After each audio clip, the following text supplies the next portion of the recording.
It's certainly very important for parents to be thinking about safety with social media or online in general. Tonight, we're digging into the push to require age verification on social media sites. A state representative filed a bill aiming to implement this policy in Oklahoma. Fox 25's Capitol reporter Paige Taylor walks us through how it would work and the debate over whether this necessary regulation.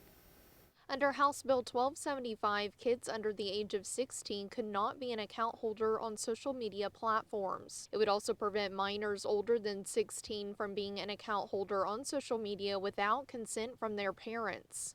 We have a compelling interest to protect the youth of Oklahoma. And so much like we've done when it comes to other addictive substances such as tobacco or alcohol, much like we've done in other manners in guarding access to things like pornography, gaming, tattoos, we're putting some guardrails on and ensuring that we're delaying, I think, access for our kids. Representative Alonso asked about the bill's impact on free speech. This is very specifically content neutral. We are taking no position as to the actual content.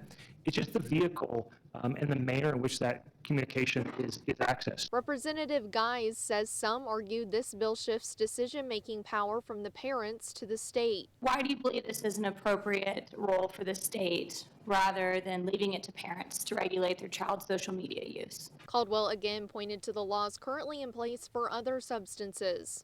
The reality is that no parent gets to fully make 100% of those decisions, and we've decided that from a state perspective because of that overwhelming compelling state interest. And I think that compelling state interest is certainly prevalent and present in this case. Paige Taylor, Fox 25 News. Under this legislation, companies would be subject to a $2,500 fine per violation. That bill advanced today out of the Government Modernization and Technology Committee. Nearly a dozen other states have already passed similar laws creating social media restrictions for kids and teens. We found Connecticut among the first to implement a law requiring platforms to receive parental consent before allowing minors to open accounts. Took effect in July of 2023. Since then, similar laws have taken effect in Louisiana, Texas, Maryland, Utah, Florida, and Tennessee. This July, Minnesota and Georgia will also join that list. Now, these kind of bills, they come with controversy. We found California's age-appropriate design code act was actually partially blocked by a U.S. Court of Appeals last year. Ohio and Arkansas's original bills on this issue, both blocked by a judge, but both states have since filed new legislation hoping to get something on the books. Oklahoma isn't the only state running a bill to give parents more control over their kids' social media accounts. An Indiana lawmaker is also working on this issue. Now, Indiana's bill would also require parental consent for a child under the age of 16 to sign up for an account. Under this measure, parents could sue the social media companies if their child gains access without permission. And the state's attorney general could also issue a $250,000 civil penalty for each violation. Now we're putting the onus on the platforms to say, no, you can't just take the kid's words for it that the parent said that they can have it. You actually need the parent to sit down and sign off on it. If Indiana's bill passes, this would take effect July 1st.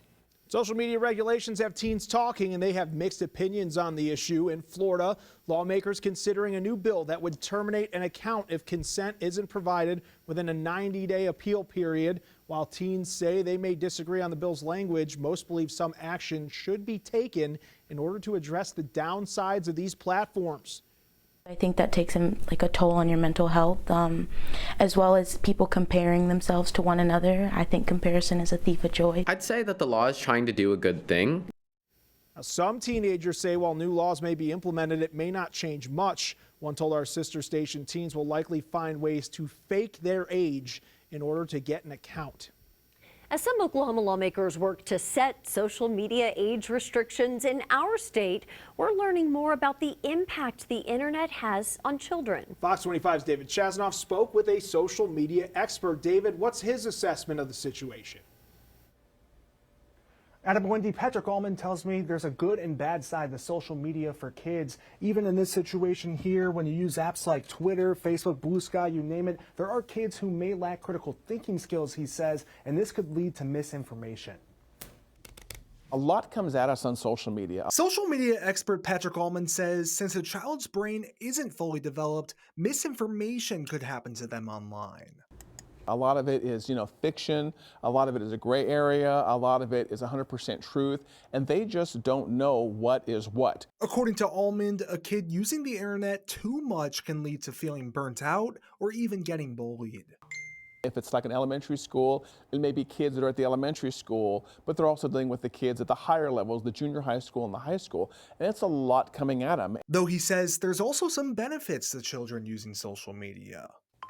The internet is a tool like any other tool, and you can learn some great things from it, and you can learn some bad things from it. I just think it's really great when I see kids use it to learn things like science or improve their math skills. Allman shares the pros and cons of the internet as House Bill 1275 aims to require age verification on certain websites.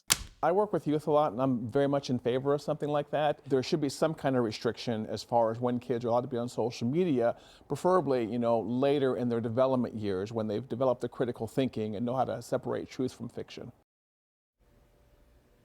So Allman says he likes this bill and what it stands for. If it passes, it would go into effect on July 1st of this year. Reporting live in Oklahoma City, David Chasanoff, Fox 25 News. David, thank you. How schools handle cell phone use is also a big topic this legislative session. State Rep Chad Caldwell has filed House Bill 1276. It would require school boards to adopt policies that prohibit students from using their cell phones and smartwatches during the school day before the start of next school year. Now, these policies must include a provision for emergency use, including items used for medical use. School boards will have the option to allow phones, but they'll be required to revisit that decision each year. They need to work with their parents to not only educate them on the policy, but the why behind the policy and how we can take this policy and make it even more robust, and how we can work with their kids when they get home. The bill advanced this afternoon in the Common Education Committee. And that was your big story breakdown tonight. If you want to learn more about the social media bill, head over to OKCFox.com. Plus, if you want to watch all of our previous coverage and big story breakdowns, just scan the QR code on your screen or search OKC Fox.